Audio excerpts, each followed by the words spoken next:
I just finished a book on the Civil War. The book was called Battle Cry of Freedom. And I think I'm still going to maintain that George Washington was the best president.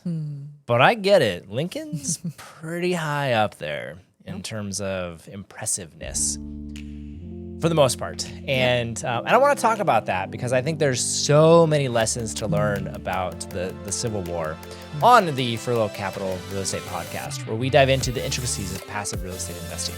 And our mission is to equip people to invest wisely, no matter what side of the battle line they're on. No, I think it's to invest wisely because there have been battles fought on our behalves that we are greatly benefiting from. And so our mission is to equip people, did I ever say that, to invest wisely? In both property and people, so that together we can build wealth in this nation, this United States, and improve housing. I'm James, and this is my wife, Jessie. Yeah, I don't know. War is kind of sad. Oh, it is kind of sad. I don't But know if I'm going to like this episode. No, but I mean, it's you'll a part like of it. history, so It's definitely a part of history. And I am going to look at it from hey, what are these things that we can learn from it in terms of, from an investing standpoint? Obviously, we're two sides. One side won, one side did not. Why did the Union win, whereas why did the Confederates not win? And in some cases, man, they totally should have. What happened? Sure. And it was super interesting. Yes, 100%. There's this political slavery component to it, but man, there was this really interesting economic component to it as well that I was not fully aware of when I started reading it. And so it was really good. It's a super long book. I listened to it and it was really good. Felt like it was down the middle and just give you a clear perspective from both angles. Yes, that's how I felt. It was very fair in that regards. I just finished this one. I have now started a new book, and it is not nearly as much down the middle. And I don't know how much I'm gonna make it. But You have like whiplash a little bit. well, it's just the guy's clearly coming from a bias, and I was just like, okay, which is really interesting because Which it just doesn't taints- sound like a bias you're agreeing with. that which is part of the problem. Yeah. And so, like, for example, in this book, just small example, all the words that people wrote back in the day, they repeated, including words that I will not say on this podcast because I will instantly get canceled and YouTube will kick me off and all of this stuff. Yeah. And so, but like in the book, it's like, no, this is what they wrote. This is what they said. Here it is. And they presented it, which honestly, I kind of appreciate hey, we're going to respect your maturity and that you can handle hearing this. This new book I'm reading, they do not. And it's super weird, actually. They bleep it out. It's like a weird bleep. So they include it, but they bleep it. Apparently. Strange. It's weird. Anyways. Which part of me is like, this is a signaling thing as opposed to, hey, we just do change a word. It's okay. Yeah. But they didn't want to do that. They want to let you know we've changed this. Which, anyways. Yeah. I'm going to go down the wrong track here. That's not a big a deal. So the Civil War happened, let's see, it was late 1800s, like 1860-ish, I believe, maybe early 50s. I don't remember the exact dates. That is the downside of listening to things. But I think it was early 1860s is primarily when it did. So anyways, I want to talk about what I learned from it. Really interesting book. So the first one is about decision density. And I'm going to talk about Grant versus McClellan. I'm going to throw a whole bunch of names at you. I know. I'm not going to keep trying. I think Grant was south. Nope. Dang. Grant was north. McClellan was south. Both were actually north. Oh, goodness sakes. Northern. I'm just not going to guess anymore. I'll help you out. No, Grant, he was eventually a president. Yeah, okay. That guy. Ulysses S. Grant. Yes. Yeah. That guy. That Grant. But he was not the first commander of the overall army. And we're going to talk about that whole mess. But yeah, so action, here's the lesson, is that action creates clarity. And waiting can just create anxiety. Yes. Okay, so, and this is where decision density, which is something that we talk a lot about in real estate, is it's not like you're making one big decision, especially in property management. It's like a whole bunch of little decisions all stacked on top of each other. It's really important. So the more reps you can get, the faster the learning curve and the less guessing. So Grant, from February 1862, he hits Fort Henry, which is down in the south, and then he hits Fort Donelson days apart from each other. And he's going against the Confederate General Buckner. And it was interesting. Buckner, he goes, hey, let's talk about surrender. And Grant's like, yeah, unconditional and immediate surrender, to which he was just like, oh, like, that's not what I was meant. looking for. I was looking for the middle ground. And he becomes he won the very first like major Union battle. Again, still wasn't in charge of everything at the time. And he became a household name overnight. But the thing is, Grant was, we're going to go. And I'm trying to remember now. I think I share this story later on, maybe not. But let's compare this to McClellan, who was like the first guy in charge of everything. He was great because he commanded a massive, well-drilled army of the Potomac. So he was on the East Coast, going into Virginia. He was great in the sense that like the guys loved him and they were all well-drilled. He did a fantastic job with that. Yeah. But then it was super frustrating. He would get intel about the Confederate army, and he was regularly like just over guessing. They would like, yeah, we see like, I don't know, 50,000 people. And be like, okay, so I'm going to guess that there's 100,000 there. And so he was constantly being like, I need more men. We're not ready yet. We're not ready. Which the entire time he had more people than who he was going up against, but he was constantly like analysis paralysis, never wanted to move forward, never did anything. And Lincoln was like pulling his hair out, like, dude, just something. Attack.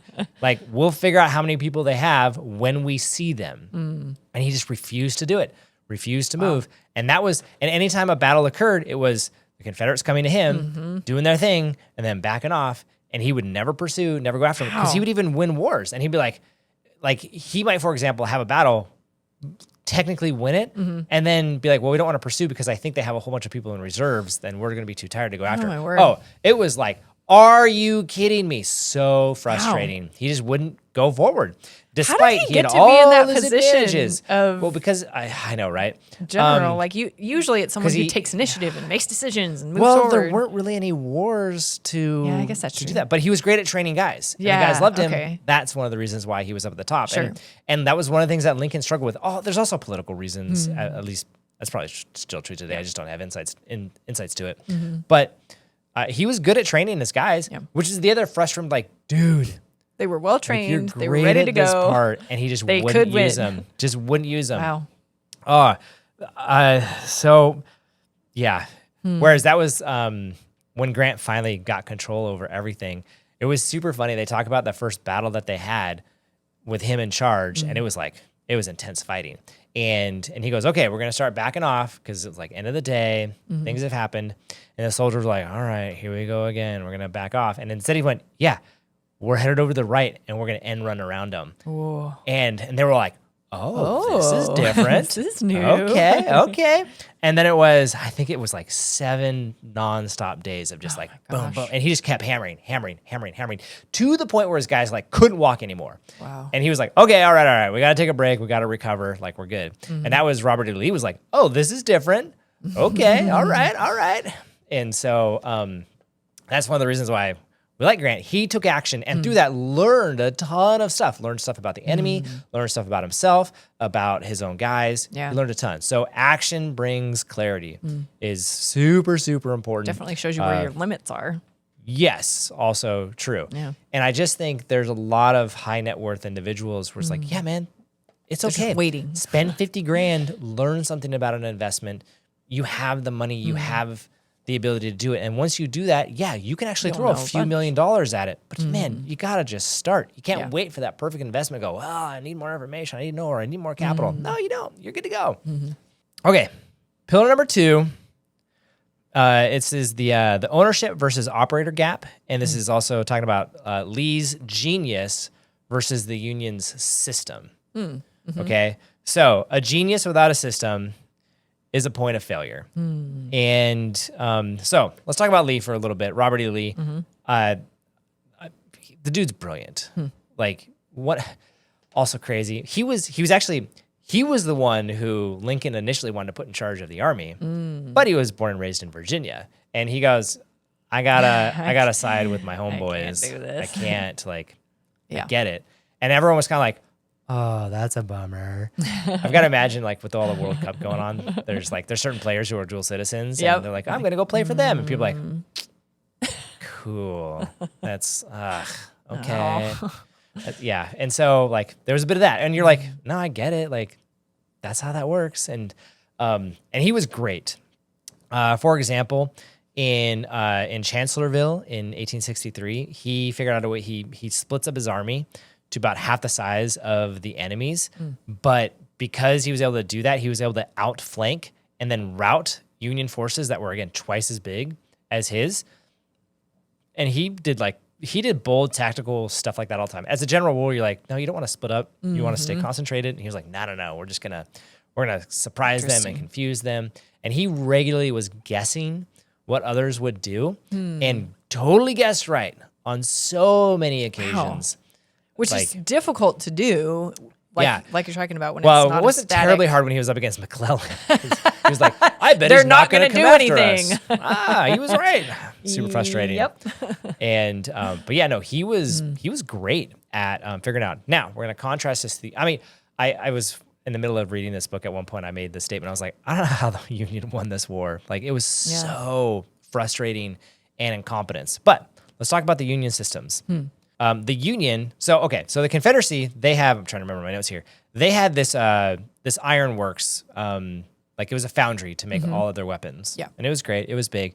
The Union had dozens of them. Ooh. Yeah. So they could also create lots of weapons. They had a deep rail network. It was huge. And what was the other one? Oh, and as a result, they also had dedicated rail repair corps. Yeah. People who go on it, the Confederacy didn't have any of those types of resources. The Confederate raiders at one point in time, they burned the Potomac Creek Rail Bridge, and Union engineers came in and they rebuilt. It was 400 feet long, 80 feet tall, in 9 days. Oh my word! It was actually Lincoln actually joked about it when he saw it because he happened to go there in person. He was like, "Oh, it's held up by bean poles and corn stalks," which was true. But so Lee, he kept winning battles over and over and over again, but he could not outproduce or outsupply the Union. And they eventually they ran into a problem where Lee's guys they were just starving. They were out of ammunition, resupply. Fascinatingly, for the Union, they were just wealthier in general. And so one of the things that led up to the war was again, slavery was a thing. But one of the other problems is that in the South, they grew cotton. And they're like, yeah, we got all this cotton. It's awesome. But what happened is they took the raw cotton and they shipped it up to the North, who then manufactured and processed it. And it was that manufacturing process that actually generated most of the profit. And then they sold that around to the world. Okay. And that was part of the South was what the heck, man? They're getting all the money. We're the ones who were growing it and we're using all this labor. Right. But they got labor. paid for the raw resource, but but it turns out once it became a shirt, that was a lot more valuable. Yes. And that just kind of so wild. Yeah, and that was part of the South's we want to get out from under this thumb. We want to sell the cotton directly to say London and have them pay us and whatever. And obviously it didn't work out that way. Yeah. That was actually one of their initial hypotheses was we'll just stop sending cotton to everyone and we'll totally jam up the world economy. And the North was like, no, we'll stop you for you. We'll create blockades and stuff and just won't let you do it, and we'll all be okay. It turns out they were.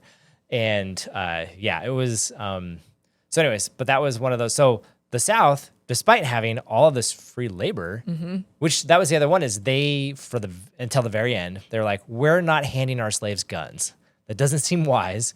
So they had all these people who they couldn't enlist.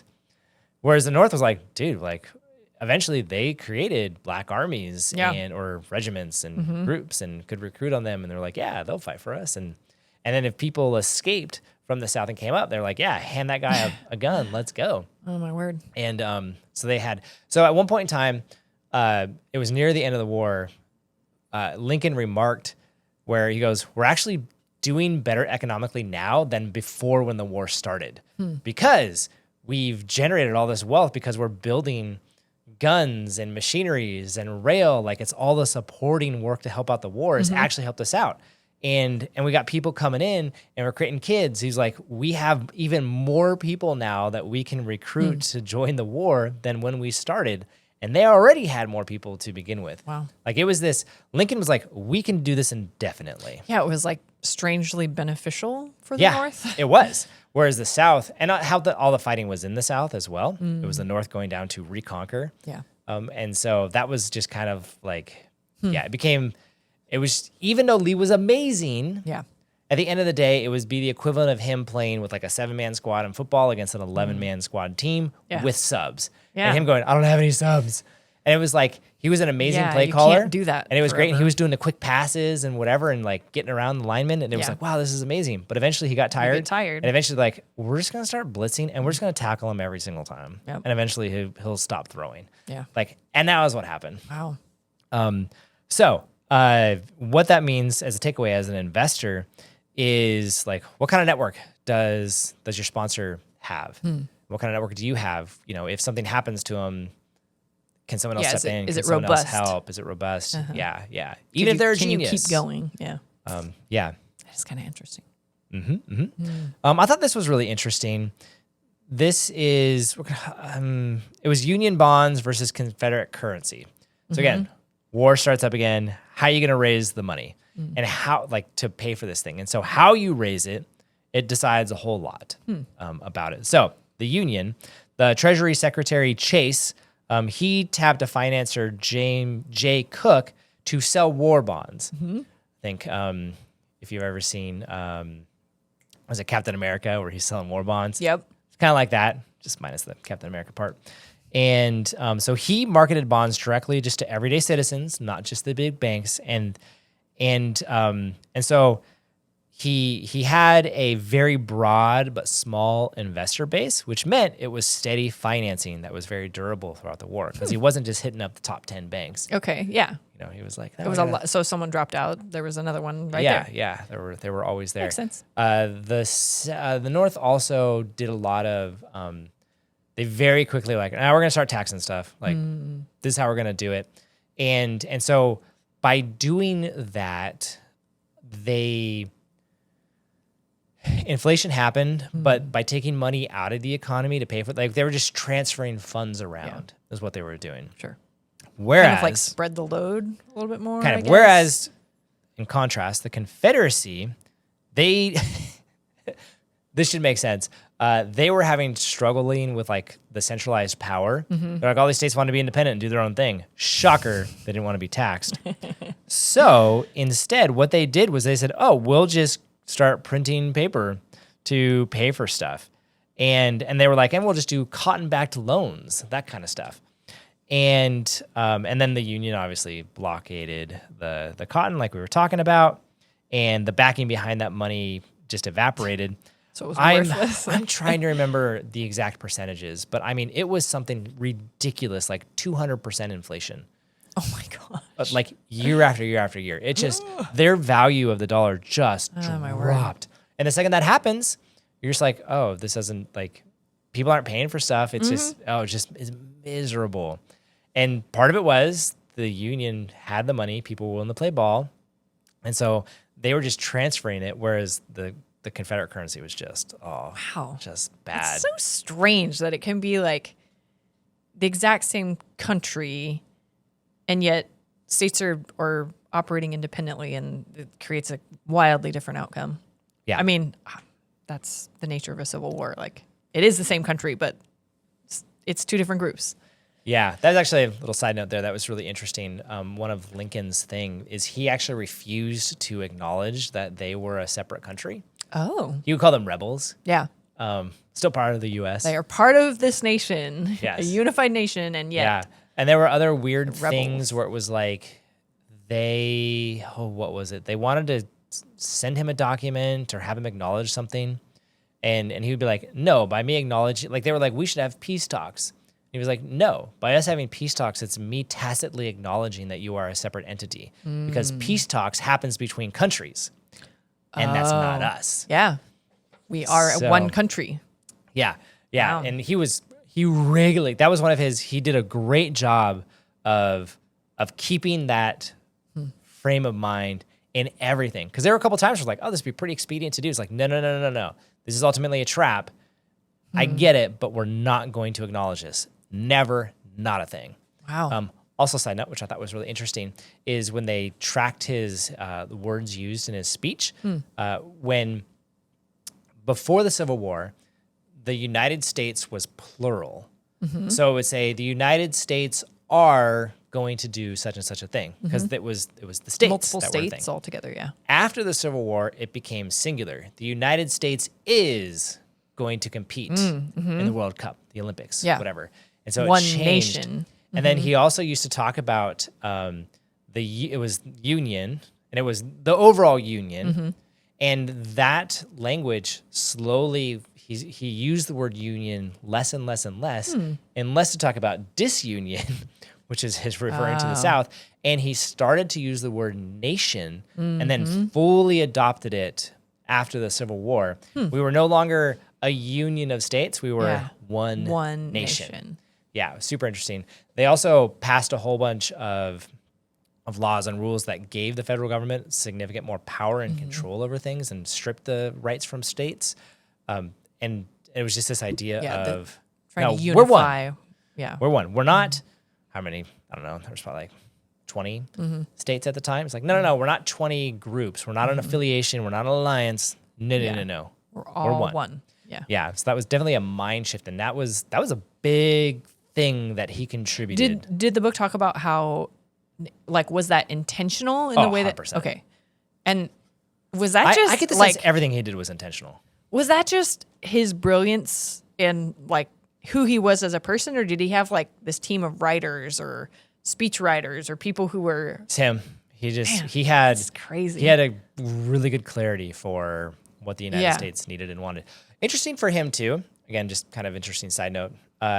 He was against slavery from the beginning, but the whole Emancipation Proclamation thing was not something that he wanted to do at the beginning. They actually talked about, it was really interesting, had it not been McClellan, but say Grant, who had been in charge at the beginning, because the Union had like, the Confederacy were like, let's get 200,000, and the Union was like, let's get 850,000. Like it was, and what Lincoln wanted to do was like, do 200 here, 200 here, 200 here, 200 here, and let's just all go at once. Let's overwhelm them. They won't know what to do, and we'll just take over. Yeah. That's what he wanted to do. And McClellan was like, nah, I need to make sure I have enough people over here. We're not going to do it. We're not going to attack. Super frustrating. Yeah. But they noted that, and there were a couple where it's like the Confederacy would come against him, and they would just be like, we have 4 times as many people as you, so whatever. But then he wouldn't pursue and go after it. And they're like, had he gone after him, It would have been this war done. would have been over super quick. He goes, and slavery would have persisted because that wasn't on the table at the time. But as it went on, it was really interesting is like England wasn't getting involved. But part of the reason why is they were like, well, see, the South's into slavery and we're not. So I don't know if we can support that. But the North wasn't really like saying, we're totally against slavery either. They were just like, it's not for us. And so London was like, we're just going to hold out. We've got plenty of cotton reserves from other places like Egypt and India. So let's kind of see where this goes. And part of what Lincoln did is he eventually realized, man, we got to get people on our side and we have to be fighting for something, not just, hey, we want to come back together. We need to turn this into a moral battle as well. And that was where he came out with the Emancipation Proclamation, which fascinatingly didn't apply to the North. It was just to the South, which people were like, you don't have control over this. But again, his mindset was like, no, you're still part of us. Yeah. So I can make rules that impact you. Yeah. Which is really fascinating. And so so that was part of what he did was he passed that rule and it was to bring in that moral, but like it was a few years in to the war. I always thought that was one of the instigating causes of the war, Yeah, no. but it's actually a result Correct. of Yeah. how the war played out. Yeah. So he, very smart, tactical, purposeful guy. And that was one they talked about. He actually wrote it a while ago, and then he waited until there was a Union victory before releasing it because he wanted to do it from a place of power Yeah. and a win, and was super frustrated because like the Union wasn't winning. The Yankees weren't winning. I just think about the Yankees differently now because that was often what they referred to them as. So anyways, you want to be someone who you just pay attention to where capital is coming from and the capital stack itself and what's forming it. That's important. Yeah. and the staying power for it. Okay. Let's talk about asymmetry and survivability over optimization. Okay, so winners aren't who avoid losses. Winners are who can absorb them. So you win if it's not just about, hey, I never have a bad deal. It's when I have a can I bad deal, survive- it's okay. Can I still survive Yeah, and still okay. go on? That's the kind of people you're looking at. So makes sense. Grant, in 1864, he went on this overland campaign where they were going over wilderness,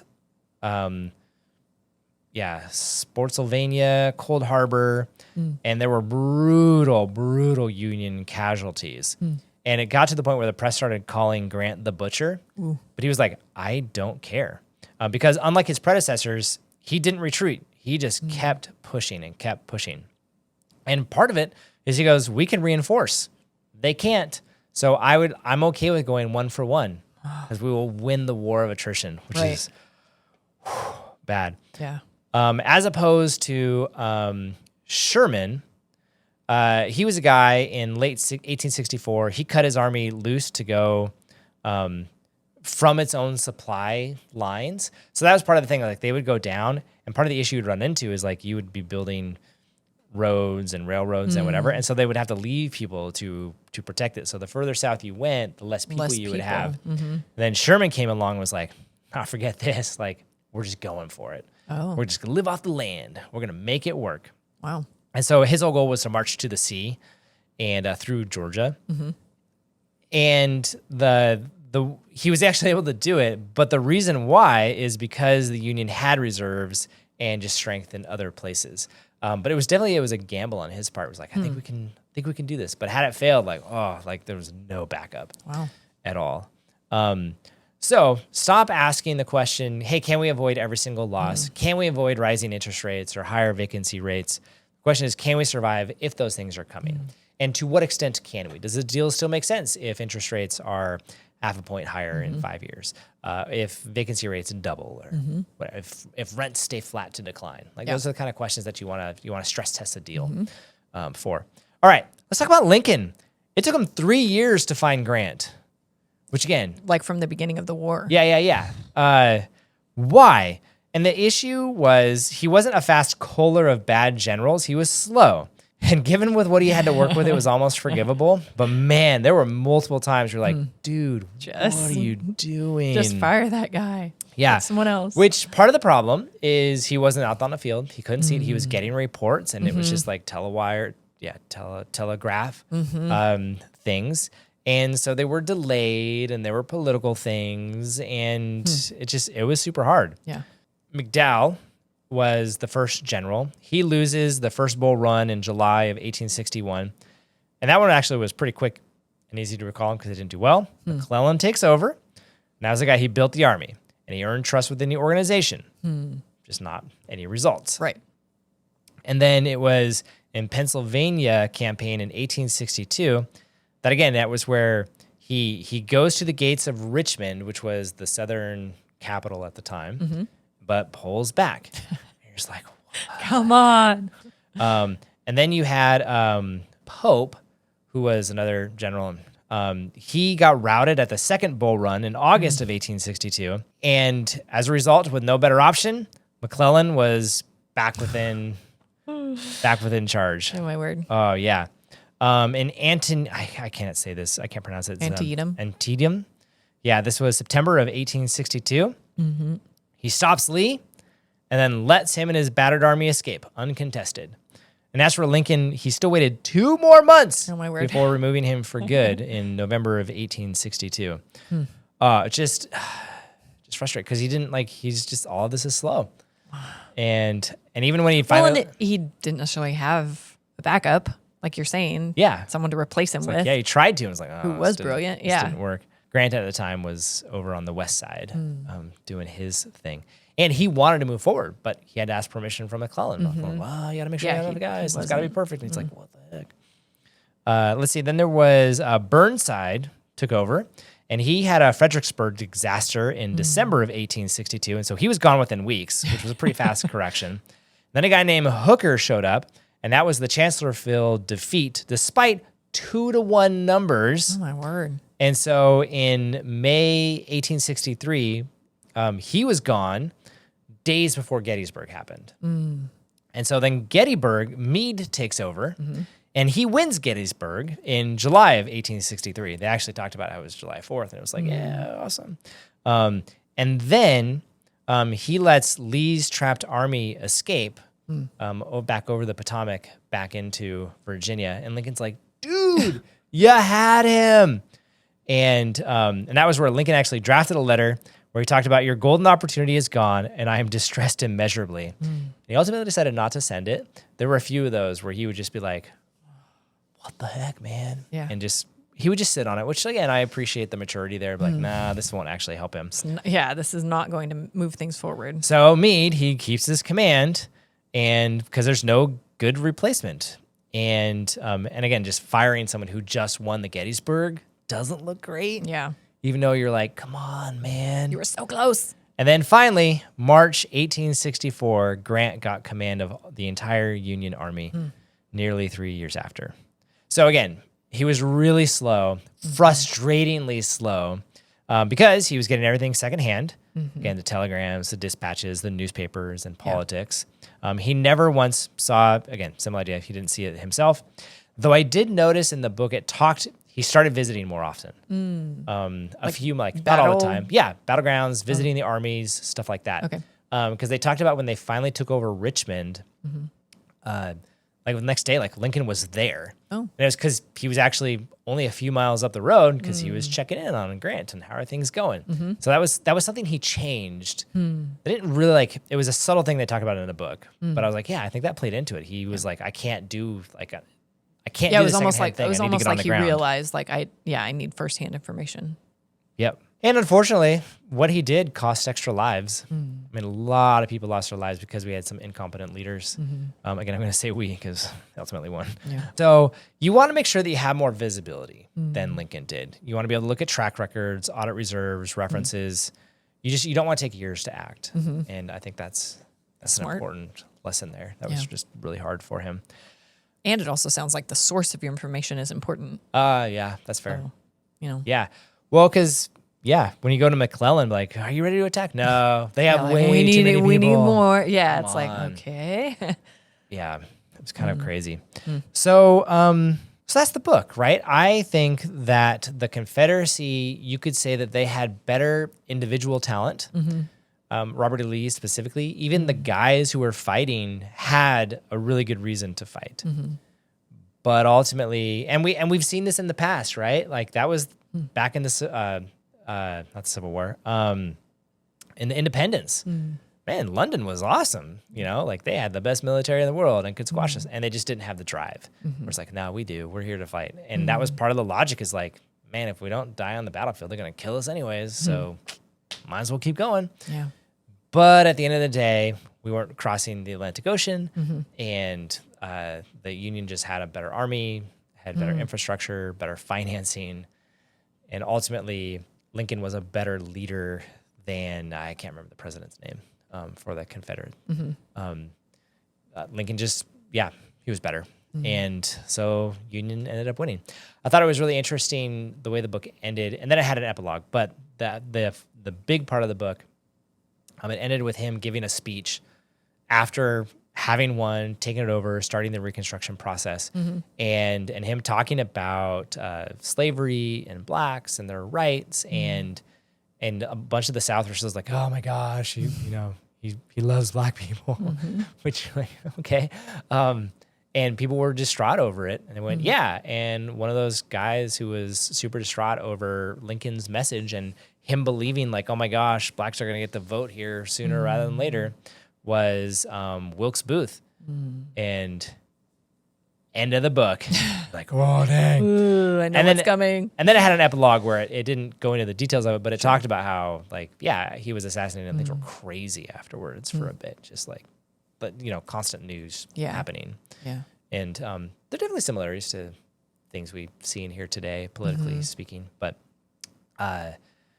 It reminds me very much of our last presidential election, where there was remember there was like a 2-month time period in there where things were nuts. Yeah, it was like what every is day happening there was new right news. now? Yeah. It kind of the sense I got from the book is it had that kind of feel to it. We're like, whoa, all right. Yeah. But this is happening. But yeah, pretty crazy. It would be wild. interesting to see what the world would be like had the Confederate won. That Yeah. slavery would still be a thing. Yeah, and Which is crazy. like I'm trying to like have this distinction in my brain of like it was almost the original dissension or conflict was like the working class and the elites, and it was like this working class going like, hey, wait, you're like, we feel like we're doing all the work down here, but we're not getting the shared profit over all of it. I don't know about elites. Like that was the other thing is like the manufacturing It's just a plants. different. Well, part of it was the manufacturers, they didn't have free labor. And they had to pay people, So they had to charge more. which was interesting. And they also had to work because they were like, I'm going to get fired otherwise, Yeah. and I won't get paid. Whereas in the South, they're like, I just got to do enough not to get beat. Like that was the Super- bar. super wild. And so as a result, yes, the manufacturers did charge more, and then they spread the wealth out. And so all these Yeah. laborers now had money to go do things and to buy things, and to it just kind of Weird. it helped self. It was very different. And then it was this philosophical debate, like who's better. The North was obviously like, look, we get better output because we pay our people. Yeah, people This are is all valued and- voluntary. yeah. Whereas like down the South, it's not. Weird. And again, it's an economic argument. Yeah. It wasn't a human rights argument. Yeah, it didn't start as a Initially. human rights argument. Yeah. Yeah. Though obviously people use things like the Bible to defend both sides. Yeah. And which was interesting. Another topic.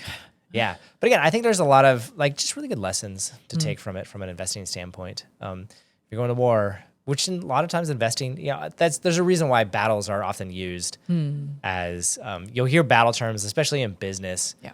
where it's just whatever you adopt battle plans or battle language lingo when you're doing stuff. So I get it because there's a lot of things A lot to of learn parallels. from it. Yeah. A great book I love is Extreme Ownership. They actually like each chapter is broken into 2 parts. The first part is here's this battle we had in Ramada, and then here's the lesson to learn in business. Like so they overlap really well. So it was a good book. It was a good book. It was interesting. I'm reading another book. It's about the Civil War, but it is more like the political side of things, which is it's all right. And then I'm moving into the next phase of things. I think I got the Wright brothers on the horizon. which is That's a gonna be different awesome. era. Yeah. Yeah, right? Wow. Civil War's over, but we're not hitting World War I yet. Super interesting too. Like if you think about our current context, it's like, okay, I could definitely see the underlyings of like civil dissension or not full out war, but like there's like at least 2 parties that war against each other and have different feelings, different viewpoints, all of that kind of stuff. So it's like, one question is, could we ever get to civil war? But then you have this other overlying like, oh my gosh, there's technology advancing and like, where is that going to end up? And there's huge progress forward. So having those 2 things and looking at the history of it too is like, wow, it's fascinating. It is. Could repeat itself. Let's is. hope we don't have civil war though. No, we don't. That'd be bad. I just don't know how it would actually happen. If you did it, like physically, how would you make that happen? Because I don't know. It just seems like I it don't would be chaos. With all we have like the right to bear arms and everything. Like, I don't know how you would manage that or own it. But it was like there was a unity there that was very geographical. Sure. I don't think we have that We same don't have, thing. yeah, we don't. And so that makes it harder, I think. I don't know. Weird. A few weeks ago, we talked a little bit more about that. If you haven't listened to that one, we were talking about the 4th of July. We'll go a little bit deeper into it. You should check that out. And if you would like to check out what it would look like to invest with us, you can do that same thing at furlo.com. And you can repeat some of our past successes with us. It'd be great. So with that, thanks for listening. Have a great day.